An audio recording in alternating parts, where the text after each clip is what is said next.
Hello there! I'm Emily. And I'm Kayla. And we just want to talk movies. Lots of movies today. And this is our final episode of season 1. Oh, it's a shame. I can't believe we made it through a whole season. We did 10 episodes. I thought after 2 episodes we were gonna be like, this sucks. But we made it through a whole season. And it's been very fun. Yes. We had to have a few last minute episode changes, but definitely nothing too traumatizing, so we had to re-record a few episodes, but it was all fine and dandy. We found our way. Mm-hmm. So if you've been listening this whole time, I don't know if there's any of you out there even listening now, but if you are, thank you. And I hope that you can see maybe a little improvement between episode 1 and now. And I hope that our stupid opinions didn't annoy you too much. Yes, because they will continue. Yes. And they will continue to be bad. Yes. But anywho, let's start off with some news. Kayla, do you have any? Oh, only a very little. Some Stranger Things news. Cue the intro.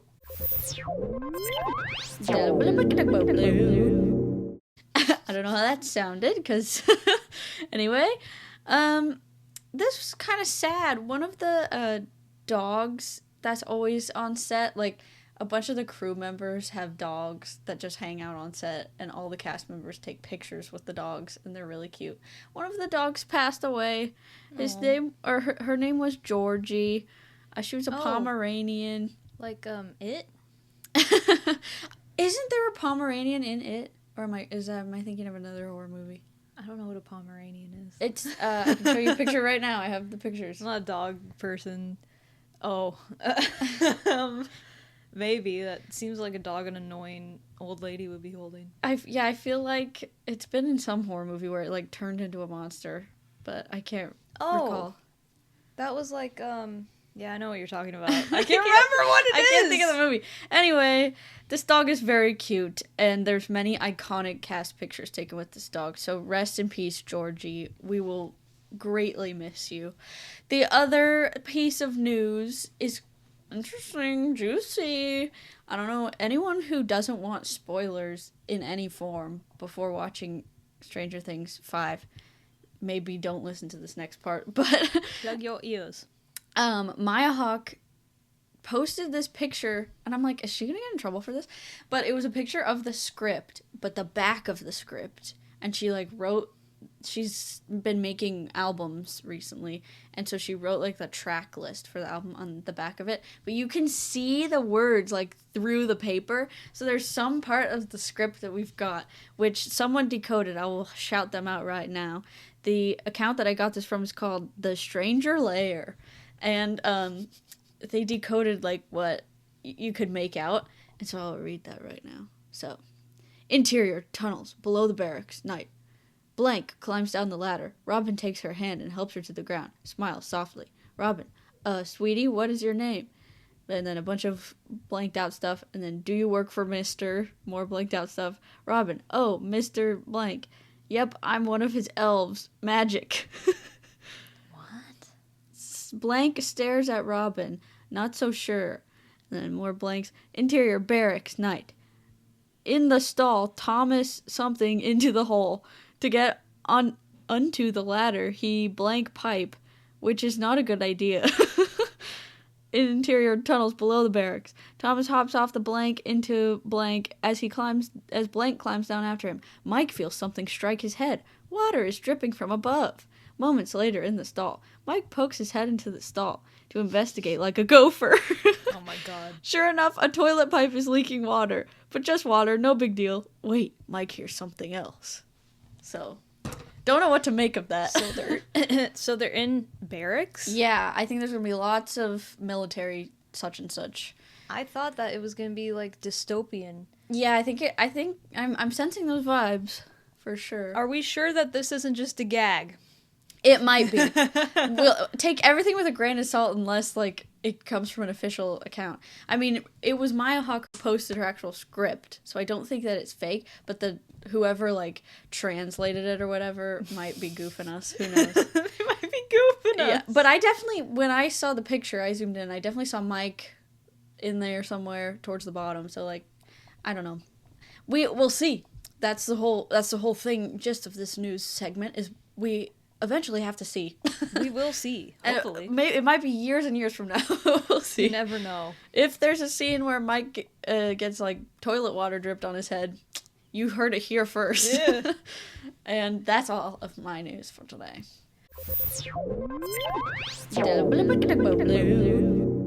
So I don't really have any movie news, but I have other news about myself. I have a book coming out. Yeah! Oh my god, I can't believe I'm saying those words. It's been a long time coming. Yes, it has. It's called It Takes Two. It is a contemporary new adult romance novel. Mm-hmm. So it's basically just about two college-age people trying to find their way in their brand new adult lives and making a lot of mistakes and also having a lot of successes. It's just like a little slice of life with lovely, lovely romance sprinkled in, as I love. Yes. It is going to be released June 30th.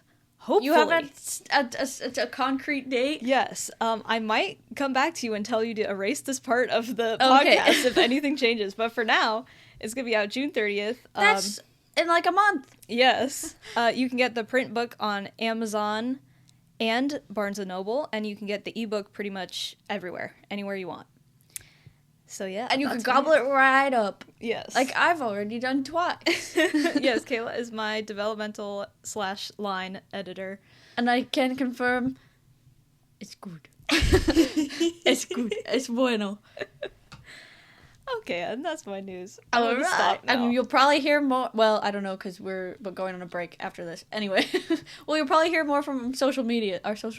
Yes, and if you are looking for something to pass the time as you wait for season 2, because we know you're waiting with bated breath. Yes, read my book in the meantime. Okay, stop. All right. Now on to the gay. Oh,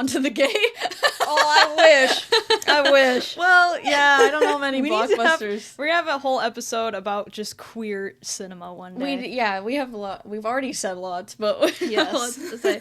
On to the main topic. Let's talk turkey now. Yes. Summer blockbusters. We are talking about summer blockbusters. Can I do a mini informational spew? Yes, I was hoping you would, because you're the smarts of the operation. Well, listen here. Here girl took a gander on the one, the only, Wikipedia this morning. Oh. To look up the origin of the word and the concept of blockbuster.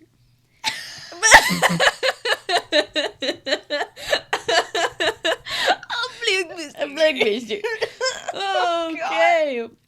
Well, we all know what a blockbuster is today. It's the movie that gets you in the theater, that gets many seats in the theater. The big budget. The butts are sitting. And yes, big budget. Think Marvel movies. Think any big franchise within the last many decades. Yes. That usually for all ages. Yes, it's a very wide audience. Not rated R. PG-13 most likely. Yes, but back in the day, before PG-13, it would have been PG. But anyway. But the word, what does it mean? Where does it come from? Where does it go? Cotton Eye Joe. This is very interesting to me because the word originated in the early 1940s.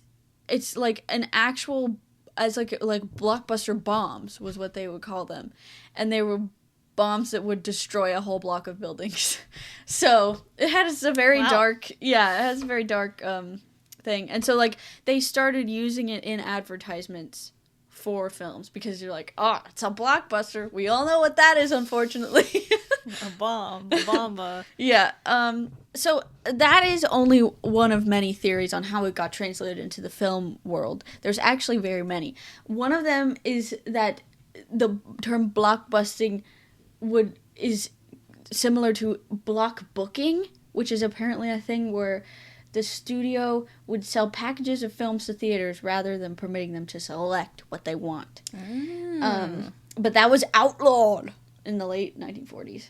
And then well, pre-1948 high-grossing big-budget spectacles may retroactively. Oh no!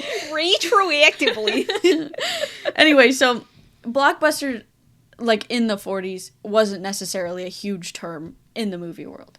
It became lots bigger in like the golden age, but more specifically in like the Jaws era. That's like the first big one we know.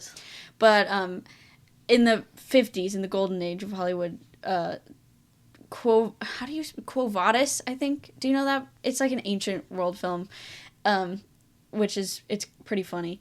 But it was advertised as a blockbuster back then. Samson and Delilah was advertised as a blockbuster. All things that I just learned about in college. So it was like the epics. Yes, the biblical epics, basically. Okay. But again, not super like big of a term until Jaws. I think Birth of a Nation and Gone with the Wind, this says, were also advertised as that. But definitely Jaws. That's our big boy. Jaws was like the first official summer blockbuster as we know it today. Yes. Kind of thing. But then that brings us to our final like theory, and what I've always heard blockbuster meant was that it would like cause a line down the block or around the whole block. Yep. Which I'm sure there's much truth to that. But in the article they say that never really happened. But I'm like, there's lines. Pictures of like Star Wars. Star Wars for sure had a line. So yeah. That's my messy origin of the word blockbuster. And eventually, Blockbuster Video. Yeah, now we know it is. Now we know it is that. And unfortunately, is there one left? There's one. They made a show about this recently. I tried to watch it, and it was so bad. I'm so sorry to whoever made that show, but it was not funny. It's like a sitcom about the last blockbuster that stands. Huh. I think it's in, like, Washington or something. Oh, I'm going to Washington. I know. I think, yeah, it is like a tourist destination. I've heard people be like, I visited the last Blockbuster, but I don't know if it's still around. I'd have to do more research about that. But anyway. That's insane. Yeah. That Blockbuster is now it's a monument. Yeah. Blockbuster was our childhood. Mm-hmm. That's how I know so many movies and how I know what movies are. Yes. It was like the most exciting thing would be to walk down the aisles, and I remember the Barbie aisle was the best one. That was just see a wall of pink. Straight to the Barbie aisle. Yeah, we always went. And it was so exciting, like, which one are we gonna pick? Which ones are gonna be there? I don't know. I always picked really stupid movies, because I would try to go out of our comfort zone, and then we'd watch the movie and we'd be like, And I'd always be like, can we rent this instead? And our mother would be like, no, we have to let Kayla have a pick. And I'm like, okay. And it would be awful. What was that weird, like, Snow White weird retelling thing with the girl? You mean the Cinderella one? Was it Cinderella? Yeah. That movie was weird. That was really bad. And I did the Swan Princess 3. Oh my god, I don't even remember that. Of all the Swan Princess movies, you wanted the third one. Oh, we had never watched any of the other ones, but you're like, we're gonna rent this one. And we watched it, we're all like, what the heck is this? That's really funny. You found your way eventually. Now you know. Pick some good ones. I know I can recommend some good ones. Back then I didn't know what I was doing, but Blockbuster was a fun place to go. Then it was Silver. We went to Silver Screen. Silver Screen. What's the one the last one that closed? That was Silver Screen. Silver Screen was big. We had a Hollywood Video. Was that by us too? Downtown or close to downtown on the way? I remember. It was where they put the Halloween store there. Yes. I remember that. We went there like a handful of times. Yeah, that was where I got freaking jump scared by Dracula when they turned it into the Halloween store. Frankenstein. I thought it was Dracula. No, it was a Frankenstein monster because he stood there and then they turned on and he just kind of turned his head. And then all of a sudden his arms went up and you screamed and bolted across. Well, yeah, that would be scary. Oh. Anyway, lots of memories associated with the word Blockbuster. But can you imagine? We used to have 4 video stores. That's near insane. Us. Now we have 0. absolutely nuts. Like, back then, it was like, oh yeah, which video store should we go to? And it was just completely normal. Now, nothing. It's so sad. Wow. Keep physical media alive, people. Keep buying physical media. Please, even though it's so hard because no one releases DVDs anymore. I know. You gotta Stranger demand. Things 3 and 4, when are they going to be on DVD? Please? I've signed so many petitions about this. It's a shame. But anyway, we Back to got the way actual off. The actual movies. We're talking about summer blockbusters especially, so we have to narrow it down to summer blockbusters. Yes. Which most blockbusters are summer blockbusters. Yeah. Because everyone is able and wants to go to the movies during the summer. It's cool. Your kids are out of school. You gotta take them somewhere. The movies are family friendly. When did this accent come? I'm trying to advertise Blockbusters. Oh my god. It's nice and cool and dark inside a theater. You can get popcorn. You can get frozen candy now. We got frozen candy. We have Dippin' Dots at our theater. At the last summer blockbuster we just went to, which was Kingdom of the Planet of the Apes. Yeah. Which I think all the Planet of the Apes movies were summer blockbusters. I think so. Yes. Should we start there or should we start chronologically? Well, let's talk a little bit about the first ones. Okay. So of course Jaws, 1975.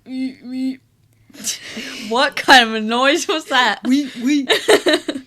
So I think what makes a blockbuster like a huge deal from the beginning, from Jaws, is everyone wants to see the special effects. Mm-hmm. You don't have summer blockbusters that are like indie dramas or a political thriller.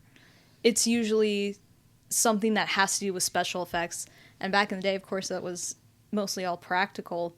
So you had Jaws and then Star Wars, I think, were the big two first ones. And when you hear people talk about those movies, especially back in the day, it was all about, can you believe the effects? Yep. And I bet I don't know, but I bet that was how it was advertised, too. Like on the posters. The effects are limelight. Yeah. That's how a lot of those biblical epics were advertised, too. Oh, the scale is big. The effects are big, and it's big and long. It's epic.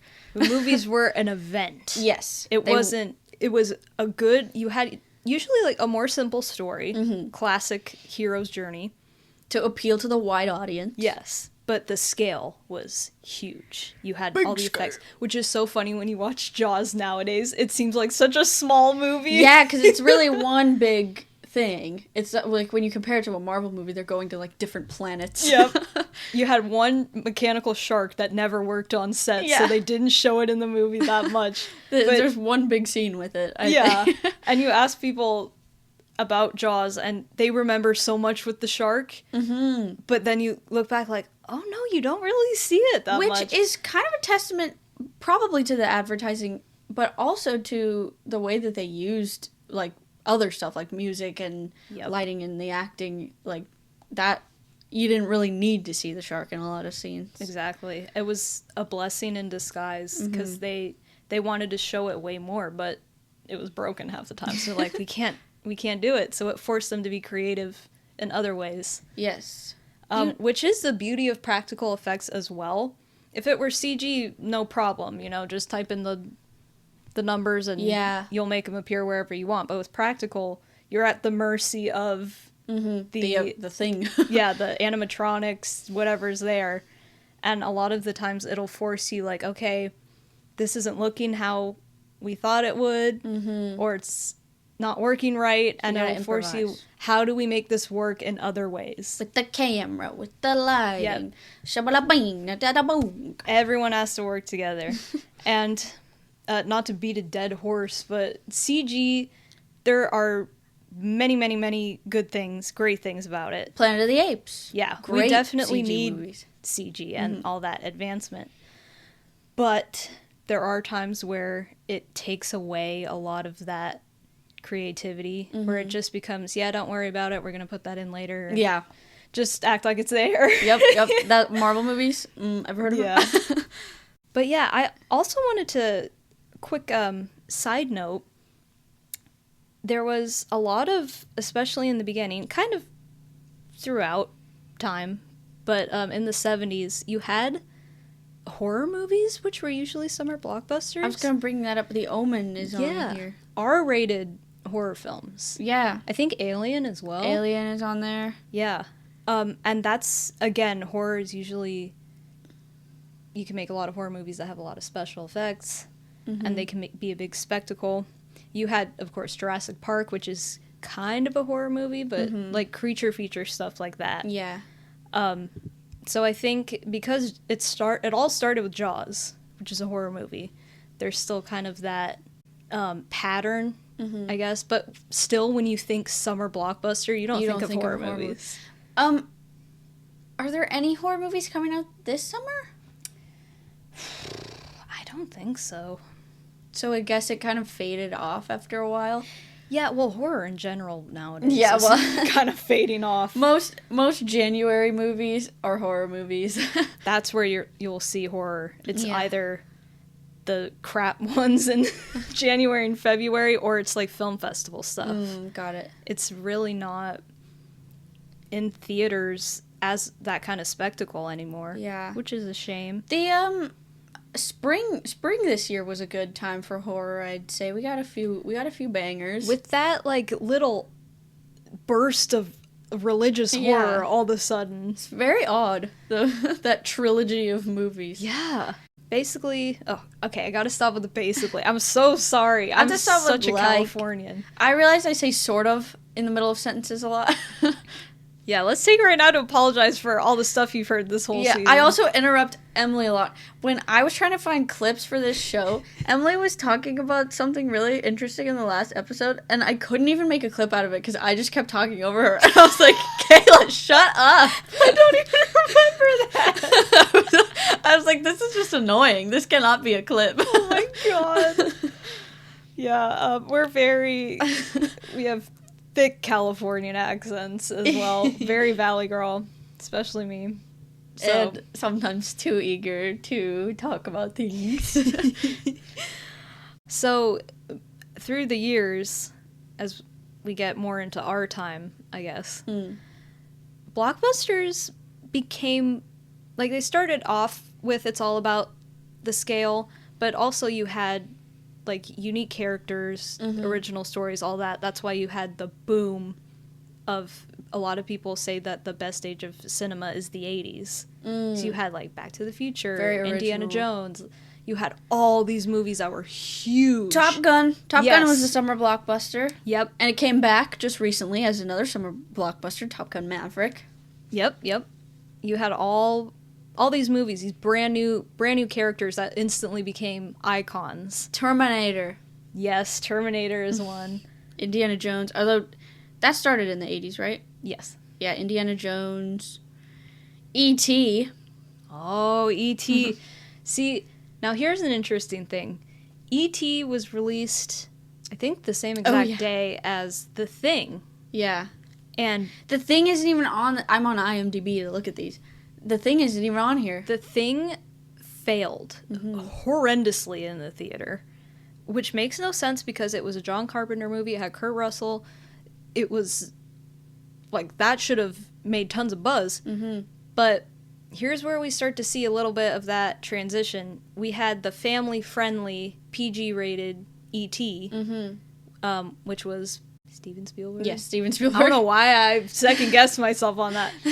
Steven Spielberg, and everyone's like, oh, well, if you're going to take your whole family out to the movies, you want to go see the R-rated movie about the alien slaughtering people, or do you want to see the cute little alien with his friends that he makes? It's like, that's always going to make more money, the E.T. And here is where, I don't think this is like the exact point where it all went downhill or anything. It's a very good example of why the trend did not stay as it was with horror. Anything big budget that you want to bring in all the money, that you want to be a blockbuster, is most likely going to be PG-13 rated. Or PG. Yeah, PG-13 or less. And not horror. Because horror, you can't bring the whole family to most of the time. Nope. I mean, I would, but... You bring my kids. I'd bring your kids. But yeah, that is a perfect example of how that turned. which again is interesting because it all started with Jaws, but very much you think of a modern summer blockbuster, it is nothing like Jaws. Think of the legacy we could have had if people went into The Thing and E.T. the same way we did Barbie and Oppenheimer. And I think today that might happen. It would have, for sure, because they're both about aliens. Yeah. And if they came out on the same day, it's like, obviously. That would have been a whole thing. That's interesting. Yeah. It's a shame because The Thing is an excellent movie. The Thing is one of the best horror movies ever made. Some of the best special effects ever. And of course, people, after it came out on VHS and everything, instantly huge following. It had a resurgence. Yes. And we all think of it today as a classic film. Yeah. But back in the day, just complete flop. So that's also another, like, hopeful story about movies that flop in the theater, because a lot do nowadays. Specifically movies that are not reboots or sequels. Actually, superhero movies are flopping now too, but yeah, maybe we'll see a turn. Yeah, but there's always a chance for a second life for films if you do physical media. Although streaming helps as well. Yeah, streaming it can be a savior. Yes, for sure, and it has been for a lot of movies. But now we have the movies today usually. Well, we'll start like in the middle, 2000s-ish. Okay, we're skipping the 90s. I get that kind of because Die Hard is the 90s. That's Jurassic Park. That's late 80s. No, 95. Oh, Die Hard with a Vengeance. Sorry. Yeah, so that kind of continues from the 80s with like iconic and sequels to the iconic things. 80s and 90s are often hailed as like the great eras for blockbusters because you had all those. We had Phantom Menace 99, leading us into Clone Wars and Attack of the Clones. Attack of the Clones and Revenge of the Sith. But also the Clone Wars. In the 2000s. Armageddon. Do you like Armageddon? I haven't seen it. It's okay. I never was pulled towards it, but I probably should see it. Isn't that where I don't want to close my eyes came from? Really? Did it originate in that movie? Because his daughter's in it, Liv Tyler. I could be completely wrong about this. So, when we get into the 2000s... Shrek! Somebody! PG. Yep, definitely. Finding Nemo, G.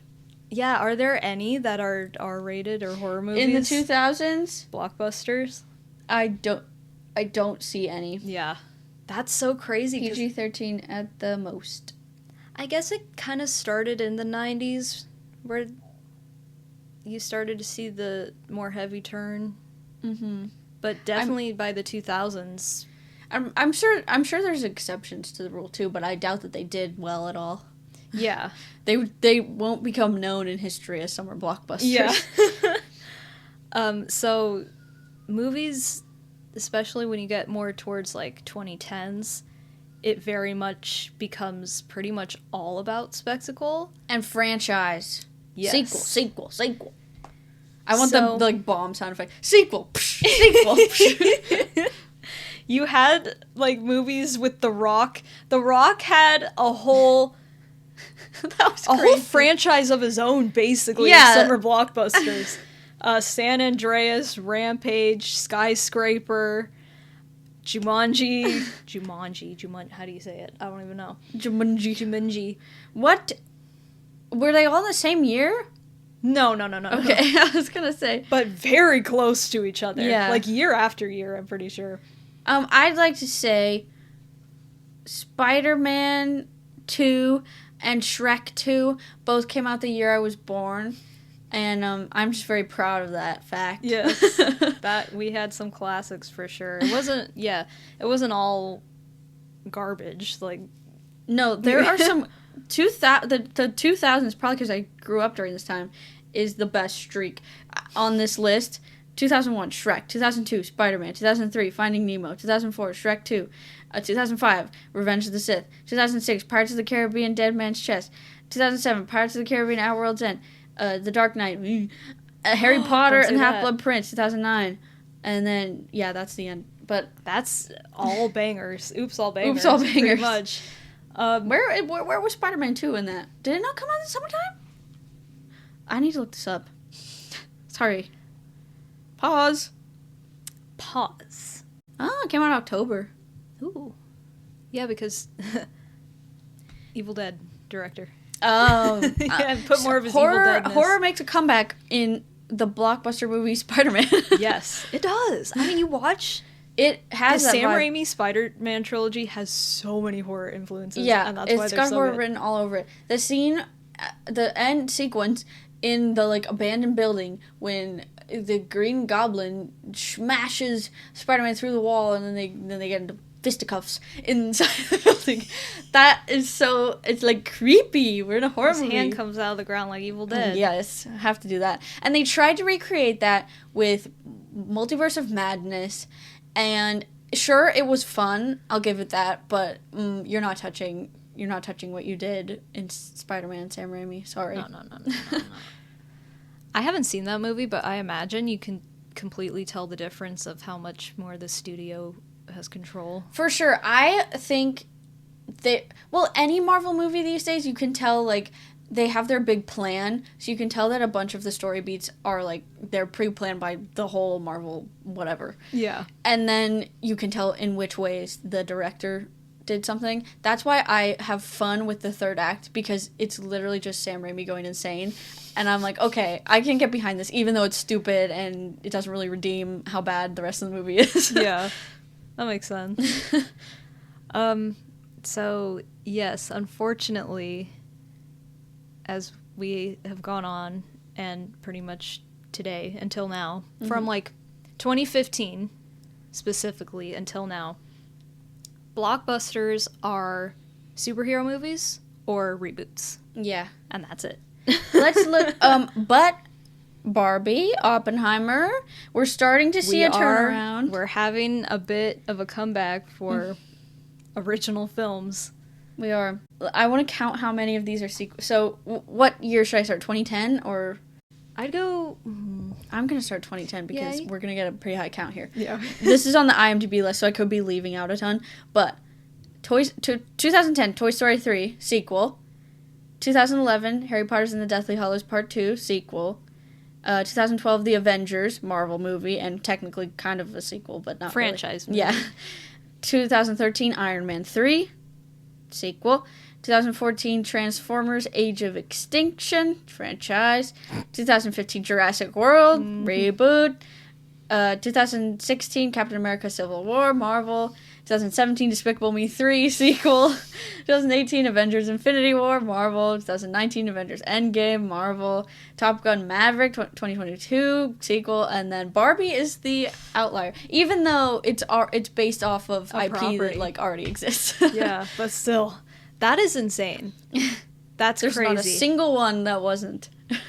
And when you go back in the 80s, I would say the majority are not. Yeah.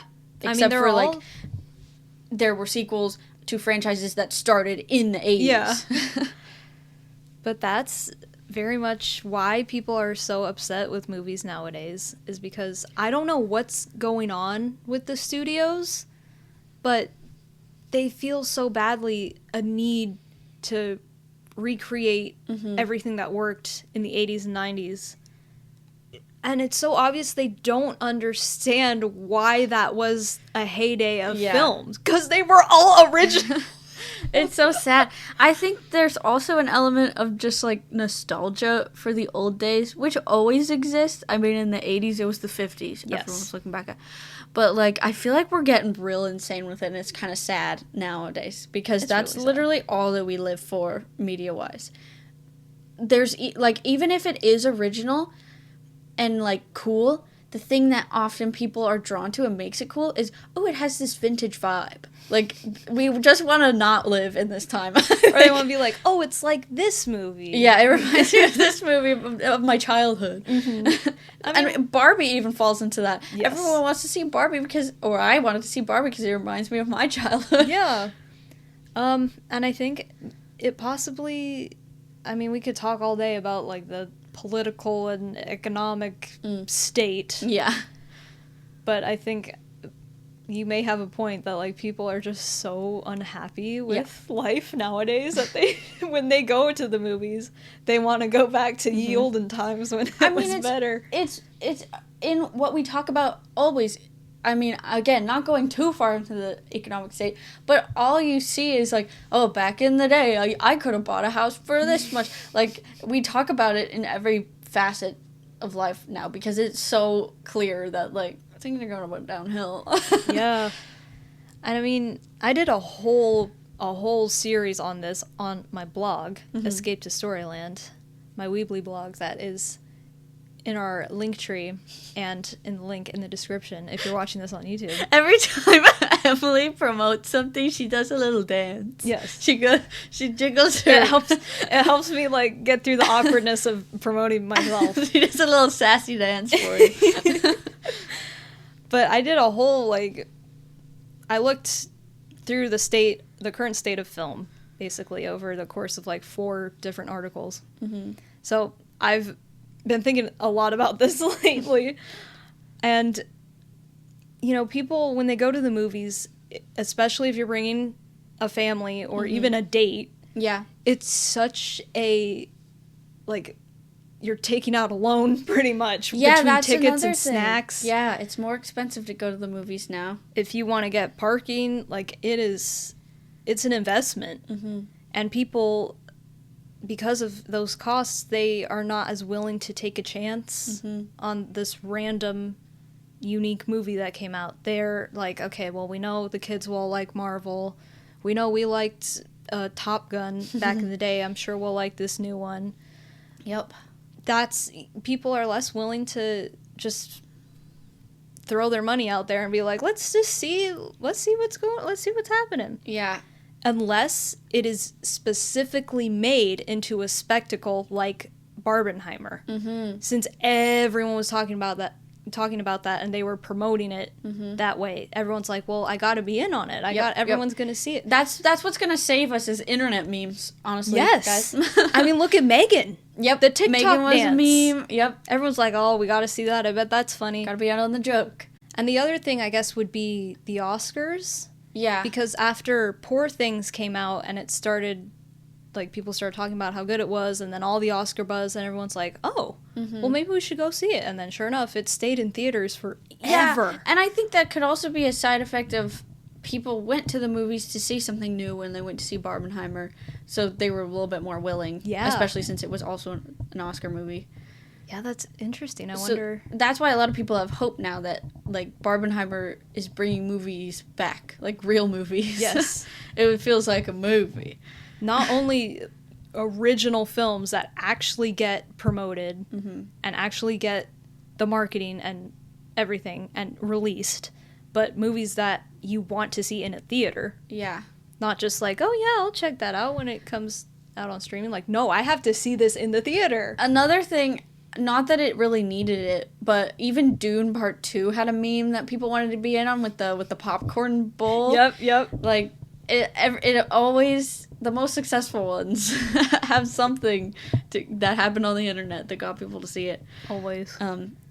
Which is why I like Dune 2, is because it's like a new franchise. Like, the Harry Potter of it all, the Star Wars of it all. Like, we have entered a new franchise era. It's not a reboot. Yeah, that's definitely what I appreciate. Even though technically there was already a Dune made, but no one even knows or remembers that. We're definitely not banking off the nostalgia of that movie. No. See the new Dune movies. Well, like, you loved that old one, right? Right?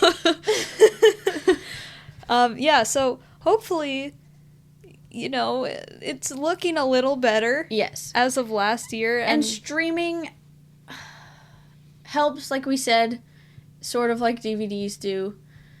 But we'll see how long streaming lasts even too, because streaming's sort of on the outs. Everything just goes up and down. Yeah. When it comes to movies, I would say we're still in like a golden age of television. Oh yeah, everyone's. I don't know when that's gonna end. It doesn't seem to be slowing down anytime soon. I mean, you hear people complaining about it more that everything's being turned into a series. We could go into that with like the franchises that make TV shows, but as far as original content, you're gonna get a lot more if you're focusing on TV shows rather than movies, especially ones that go to the theaters. Yes. Yeah, and I think it's just so funny that nowadays you say the word blockbuster, and it's such a different picture in your mind than it would have been years ago. You say, like, the summer blockbusters of a year, and you're like, oh, what, superheroes, and then the reboots, yeah, whatever. Yeah. And it's kind of more that, feeling, because it's a time, I feel like summer blockbusters, or even, like, the March ones, or the later in the year ones, it's more, you're waiting to see which pieces of garbage get put out. Yeah. It's almost become like January and February. With Marvel movies, for sure. Yeah. You're like, I feel that's definitely where we're going to see a lot of change, too, because everyone's getting over Marvel. So. Thank God. I think the last, 5 films have done poorly. Not well. And that was for a while, especially with the pandemic, that was basically the only thing people would go to the movies for, the only thing that was really in theaters. Yeah. So hopefully something takes its place. I hope it doesn't effectively kill theaters. I don't think it will, especially with what happened with Barbenheimer. I hope it can continue riding that high, and something will take its place, take Marvel's place, but in a good way, rather than just being a carbon copy of Marvel or something else. Yep. It's interesting to note as well that Star Wars used to be summer blockbusters, and then the sequel trilogy were all December movies. So that's kind of a new... It also is a blockbuster season. Usually that's for Oscar movies at the end of the year. But for some reason, they flipped Star Wars. Solo came out in May. That's right. So that was kind of, should have been a summer blockbuster, but it did not make those numbers. No. But yeah, I don't know why Star Wars flipped to December. I like it. I like it better in December. They feel like December movies. Yeah. I mean, Star Wars is, like, in Christmas time, I want the Santa hat with the Yoda ears, Like, Star Wars and Christmas go hand in hand for me. But I do feel like we just said with Spider-Man 2, that came out in October, I'm sure some of the Harry Potter movies came out in the winter.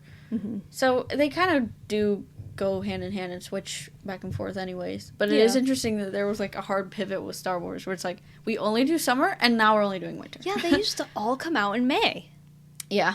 And then it was December for the sequels. The re-releases that they're doing are summer. You know what it is? What? Because they're owned by Disney now. And Disney probably had their blockbusters for the summer. Oh, they don't even need it. And they're like, you need to go. I bet that's what it is. They have Marvel to put in the summer. Like, we got our Pixar movies, we got Marvel, and they can't have the two competing. No, so that's true. Probably what it is. That would be cool if we had them competing. Star Wars would lose. Against Marvel? Yeah. Star Wars, the sequels did incredibly well nowadays, at the box office. Who knows, because no one really likes Marvel anymore. But no one really likes Star Wars anymore either, because Disney keeps ruining it. Ruining it. Avatar came out in February. Wow. Oh my god. That, honestly, Avatar is a conundrum to me. And then Way of Water came out in December. So, December is a blockbuster. November and December have officially become blockbuster months, I think. Yeah, I guess so. Avatar is not under Disney, is it? Because it's on Disney Plus. I think because it's 20th Century Fox. Well, there you go then. That's why everything's changing. Yeah, now because Disney has control of everything. Yeah, that's another thing that could change, is Disney could buy literally everything, and then who knows what we'll have. We're in trouble, honey. Yeah, The Rise of Skywalker is the 38th highest grossing film of all time. What about surprising. Any Marvel movies up there? Oh, yeah. But I thought Rise of Skywalker would have been way not even on the list. Yeah. But I mean, that shows you, even after The Last Jedi was and people said firmly they do not give a crap about Rise of Skywalker, it's still the 38th highest grossing film of all time. Because the layman is going to go see it rather than any other schmucks movie. And listen, that was mostly for me because I saw it 6 times in the theater. I think I saw it 4 times. And here's another thing. Listen. I'm going to change my tune for a minute. These franchise movies and the reboots and the superheroes and everything, they're successful for a reason. Because they are very special to people. Yes. And they, especially the early movies, worked and created the franchises for a reason. Mm-hmm. And we love these characters and these worlds. And when you're looking to spend your free time away from school or work, do you want to spend it taking a chance on something you don't really know, or spend it with characters you know and love and a world that is familiar and comforting to you? So I do get that. Oftentimes, when I just need a relaxing break, I won't turn on a new show. I'll turn on one I've already watched. Mm-hmm. So that translates to the box office, folks. Yeah. And it's not necessarily a bad thing, but studios, they should be giving other things a chance as well and giving them the boost. Mm-hmm. But, I mean, that's hard to say with so many things that are not in the studio's control. Yeah. Like what people spend their money on. And what the economy is like. If they don't have money to spend on marketing for a film that they don't know it's going to do well or not, then they can't do it as a business. Did you see, speaking of, like, changes in the economy and what people are doing, have you seen that new trend of YouTubers making it so their content is all behind a paywall and then they release it for free on YouTube like weeks later? No. I think it's like 2 huge channels who ironically used to be like a part of BuzzFeed and then broke off and made their own companies, and now they're both doing that, and I'm sure it's going to happen more. People are retiring. Pat retired. Some other people, I don't know a lot of YouTubers, but I've heard it's a big wave. Like, YouTube isn't doing well either because of TikTok. So it's sort of like paralleling. Like, the theater isn't doing well because of streaming, and YouTube isn't doing well because of TikTok and shorter form content. I think short attention spans are killing people. The TV shows are easier to consume, much like TikToks are easier than, like, 10-minute long YouTube videos. Yeah, I mean, there's so many. And we could, like, go on into the psychology of it all. Mm-hmm. But, I mean, all we can say is speak with your wallet. And if you have an online voice, you can do that too. But if the studios will not release things you don't want to see if you don't go and see them. And that includes hate watching. Stop hate watching stuff. Because it doesn't matter if you're like, I hate this, but let's just watch and make fun of it. You're giving them a view. You're giving them a stream. You're giving them money. Yeah. Watch it illegally. No. I do love a good hate watch, though. Yeah. I mean, I almost hate watched the Roadhouse remake. Oh. But I'm like, I don't want to give it the time of day. I really can't don't bring myself to watch it. Even as a notorious hate watcher, I can't bring myself to watch it. I just want to ignore it. Yeah. You know? And most people did, because I didn't hear much about it after it came out. Well, it was in like the top maybe I just movies on Amazon. That. Which is ridiculous. Amazon. Watch Red, White, and Royal Blue again. Don't watch freaking Roadhouse, the remake. That's new. That's new, and it's beautiful, and it's great. And it is getting a sequel, but you know what? It deserves it, and that should also be the top streamed movie on Amazon. See, I have less of a problem with sequels that come out within, like, 3-4 years of the first one than I do with, like, the remakes. 10 years. And, like, the stupid... I don't know if any of these are going to happen, but, like, the Harry Potter TV show, the Twilight TV show. Oh. Like, oh. That needs to stop. Cut that right now. Cut the cameras. Deadass. Cut the cameras deadass, because no one wants to see that crap. But, again, people will hate watch. Mm-hmm. And give them the streams. Yeah. So if you, honest to God, I mean, I don't care what you do. Watch what you want. It doesn't also matter. Interesting. This is something to discuss. Is even though I don't like the idea of, like, a live-action Rapunzel or a Twilight TV show or Harry Potter TV show. There's discourse online about who we should cast in each of these parts, which is really fun to look at and dive into. And so there's something to be said about, like wanting your favorite actors of today to be in something that you loved yesterday. And so in that sense, I don't feel like there's no hope for these weird TV shows that are gonna come out. These weird TV shows. And I've definitely not engaged in the discussion online, but I've definitely been watching with interest. That is true. If they make a live action Tangled, Dylan from Dylan is in Trouble needs to play Flynn Rider. That's the only casting decision I will support. Because I mean, my third favorite movie of last year was the Little Mermaid live action remake. So I realized you like it too. We're all sheep.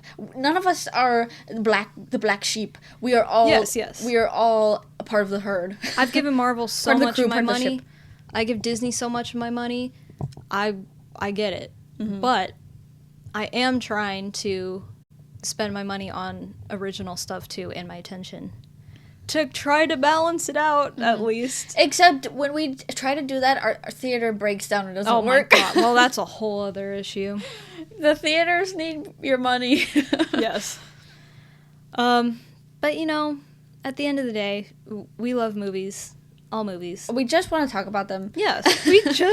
That's what we've been doing for 10 episodes. Yes. We love movies. And we will, criticize and everything. But at the end of the day, you love Disney and I love Disney, and we gotta admit it. We'll put our butts in those seats. Yes. The Little Mermaid live action is one of the best remakes ever in my mind.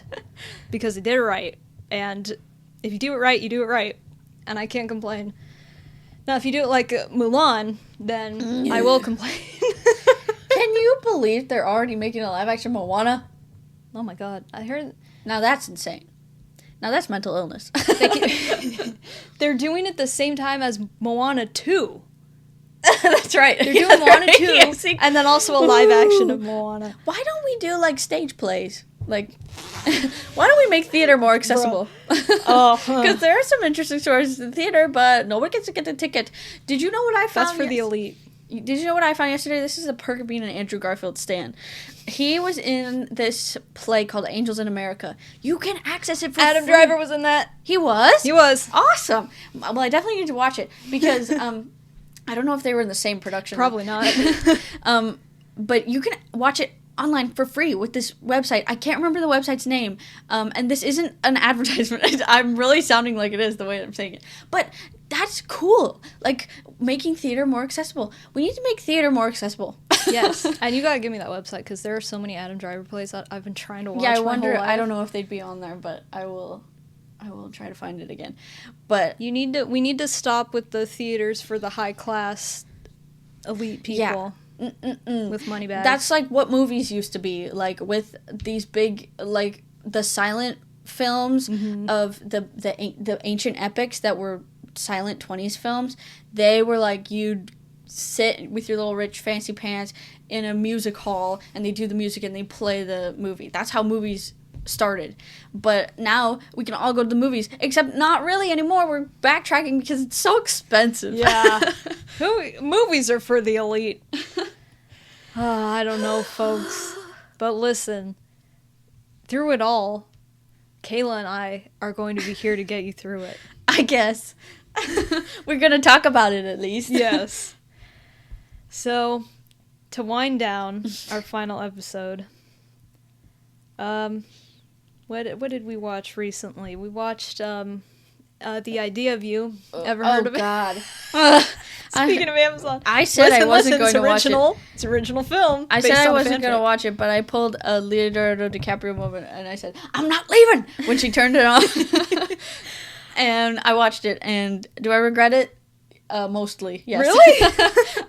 It added nothing of value to my life. Well, it was fine. It was bad. I was expecting... I need to stop thinking that it's going to be red, white, and royal blue. But a bunch of people said, "Oh, it's so bad, but it's fun." It wasn't fun. It was boring. Yeah, well, And also, it's kind of problematic. it's just kind of lame. Why is she dating a 20? How old was he? 24-year-old. 24. She's 40, and she's dating a 24-year-old. And the whole conflict of the movie rests on the fact that, oh, people don't like that I'm dating someone who's almost half my age. Like, Well, guess what, honey? It never was so clear than in the scene after they had the schmexiness, and she's like passed out on the bed next to him, and he's sitting up on the phone saying, "Can I have chicken fingers?" Oh, I'm it's like it's you're sad. with a child. You're with a child. It's messed up. He's ordering chicken fingers at midnight. And then the ending is he grows up, and then they meet again, and it's like, oh, now it's okay. Now it's like legally a little bit more Damn right. Damn right. But that's so gross because that's the narrative that so many people, like creepy men, say, like, oh, you just have to wait a few years before you can date me because you're a little too young. Like, but it's normal when it's a woman. It's this a little movie weird. Makes me angry. Well, in the book he's 19, so it's even worse. Yeah, I don't even want to get into that. Yeah. I mean, Leonardo DiCaprio as Anne Hathaway character. Anne Hathaway seemed like she had fun, and apparently they wanted her to do a sequel, or people talked about it, and she was like, no. Yes, and I was like, I okay, heard that. queen. Yeah, I'm glad that I can see the reaction. People reacted the way I react to Red, White, and Royal Blue, so I'm happy it made people happy, but I really hope that they don't take into the real world. Yeah. Leave it in fantasy fiction. See, with Red, White, and Royal Blue, I wish some of this stuff was real. That's we had like a female president. We had a gay prince. Like, nothing we're about to harmful have there. a gay Duchess of Wales. Yes. We're about to have a gay princess. A male princess. Yes. Yeah, so, banger soundtrack, I'll say. The song, The Idea of You, the song. I like some Waterworks. I like some of the songs that the band sang. They were catchy, and they definitely reminded me of One Direction. I appreciated that sense of nostalgia that it gave me. Yeah, they're pretty good songs. I've been listening to them on Apple Music like the past 2 days, and I'm into it. So I get it, dude, me. oh no, copyright. I have that in my head all the time. Have that one. We're gonna dance before we walk. Oh, I don't remember that one. Oh. I have to listen to them again. Anyway, the other thing we rewatched The King. Did we talk about The King? I don't know. Well, we watched that a while ago, and we rewatched it last night. It's pretty good. I love Robert Pattinson's accent as a Frenchman. It is hilarious. Oh my god.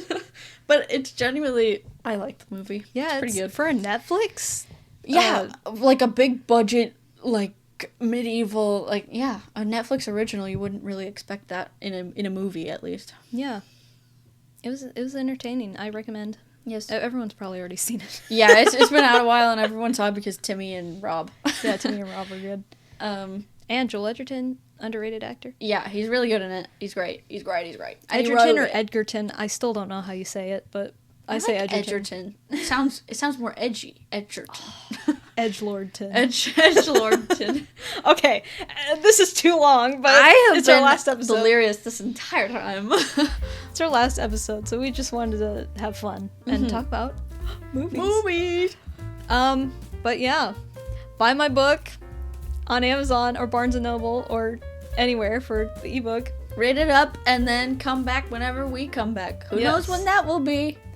Yeah, we'll be back probably after the summer is over for sure. Yeah, like August.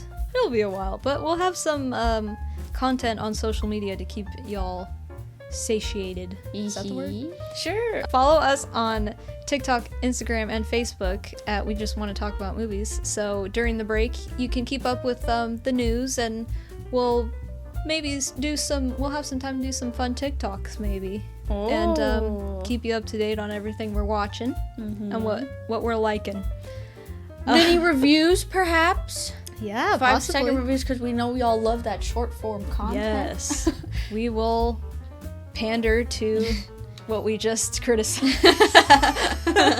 Yeah. But also subscribe to us on YouTube, or Apple Podcasts, or Amazon, or wherever you get your podcasts. Not Google Podcasts, because I think they're kaput.